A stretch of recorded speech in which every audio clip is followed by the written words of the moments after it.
Welcome to Not Milk Never Milk. Subscribe if you're lactose intolerant. You start by opening your browser settings and going straight to Privacy and Security. This is where cookie controls live. Once there, find Cookies and Site Data and set it to allow or to block only third-party cookies, depending on what you need.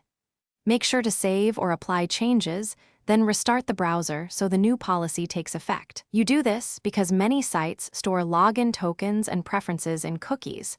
Without them, features break and sessions end prematurely. Next, you focus on site-level rules and browser extensions that interfere. First, add the problematic site to cookie exceptions so it can set data. This bypasses global restrictions.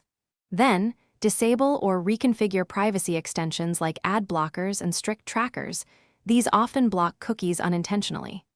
Once done, clear cookies and site data for that domain and reload the page to force a fresh cookie exchange. You do this because residual or blocked cookies can corrupt login tokens and prevent normal site behavior. Finally, you verify system-level causes and apply last resort fixes.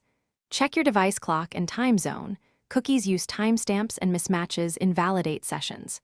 If problems persist, test the site in a different browser or an incognito window to see if extensions or profiles are the culprit.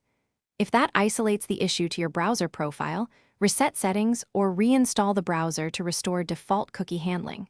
Troubleshooting tip: if the site still fails, enable Developer Console to watch cookie headers and identify whether cookies are being rejected. Thanks for watching. If this was helpful, leave a like and consider subscribing. See you next time.